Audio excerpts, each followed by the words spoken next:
What's up, YouTube? Welcome to the latest episode of The Layup.Line. My name is Dolos, and if you're new to this channel, make sure you subscribe. Videos like this interest you. You can also find me on a few social media platforms for inside looks at upcoming videos, as well as reactions to live games and transactions.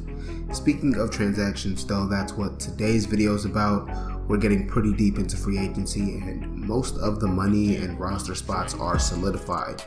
As of the recording of this video, there are still some interesting decisions left, like where Dennis Schroeder signs, but there are enough done deals that I decided to tier all 30 NBA teams as a way to talk about each team's transactions.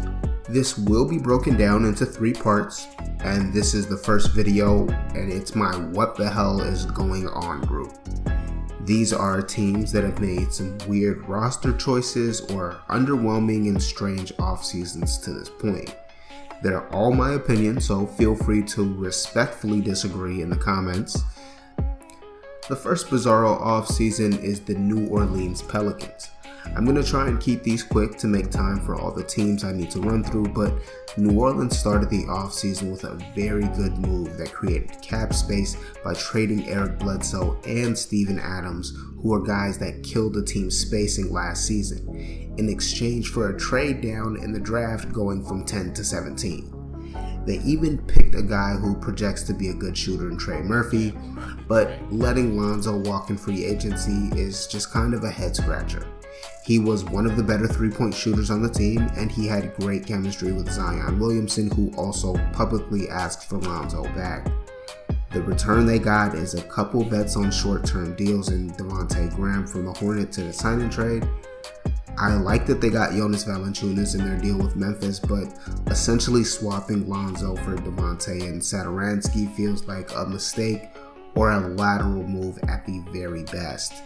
Also, Josh Hart hasn't been re-signed yet, so get that done because Josh Hart is good. The next team to disappoint me with their offseason is the Dallas Mavericks. I don't mind them not moving Porzingis. His value is really low, so why not bank on that first healthy offseason, allowing him to restore some value? Bringing back Tim Hardaway Jr. was also a win. I like the Reggie Bullock signing, and taking a flyer on Sterling Brown as a shooter is not bad. The new front office also moved off Josh Richardson, who struggled in Dallas, but this offseason definitely still rings a disappointment because Dallas is now pretty locked into this core roster since Luka signed a Supermax extension. This was really their one shot to add meaningful free agent depth to this team before Luka's contract number goes up, so the fact that they're walking away with just role players doesn't feel good long term. Dwight Powell probably should have been traded, and they obviously need more wing help. But going on to another bad offseason, we have the Sacramento Kings. I love the Richaun Holmes deal. He stressed loving the city and wanting to be back there, and I think they got him on a great number for what he provided on both ends last season. Problem is they still have Buddy Hield and to a lesser degree Harrison Barnes on their roster. They then drafted an undersized guard to a backcourt rotation that was already dominated by De'Aaron Fox, Tyrese Halliburton, and Buddy Hield. Sacramento is still feeling the impact of missing in the 2018 draft, and I don't imagine Marvin Bagley is long for the Kings. To add to the hurt, Luke Walton is still questionably the head coach there. There were a number of quality head coaches available and taking jobs in this offseason, so it's weird that this new Kings front office didn't take their chance at handpicking a coach who might at least increase the short-term ceiling of this team. A few more teams left, but I definitely need to talk about the Philadelphia 76ers here. After an embarrassing playoff exit, the offseason is stacking up to be maybe more embarrassing. Andre Drummond and Georges Niang are their marquee signings. Furkan Korkmaz re-upped with the team, but more importantly, Ben Simmons has not been traded. I repeat, Ben Simmons has not been traded.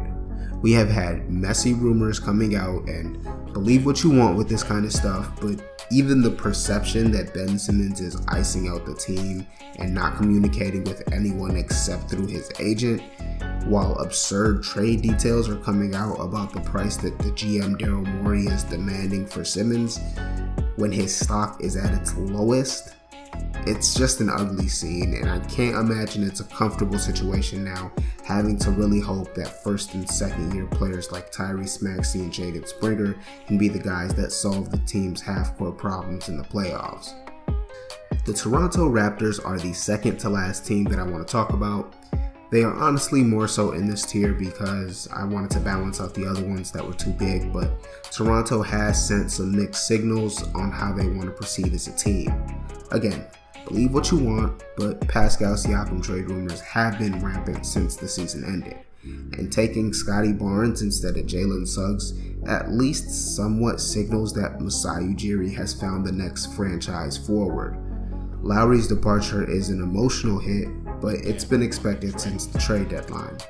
It's great that Masai Ujiri is staying, and there's still a lot of talent on this roster, but I just question how long it's going to be Siakam and Van Vliet with OG, or if it becomes the Scotty Barnes, OG, Malachi Flynn, Gary Trent, and other young guys becoming the next iteration of pro basketball in Canada.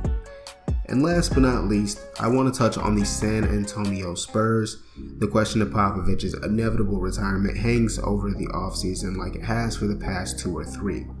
That combined with a surprising move in the draft taking Josh Primo late in the lottery, and it has me wondering if the direction is at least becoming more clear.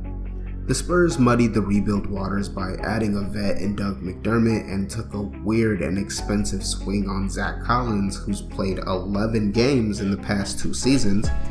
They still have talented young guys like DeJounte Murray, Keldon Johnson, Lonnie Walker, as well as Derek White and Jakob Poeltl, but with vets like DeRozan, Rudy Gay, and Patty Mills all gone, I think the Spurs have a golden opportunity to tank in a loaded draft class, even though I don't expect they'll actually follow through on that route, which is why it's just a bit disappointing for me. But that's all I had in this tier of free agency reactions.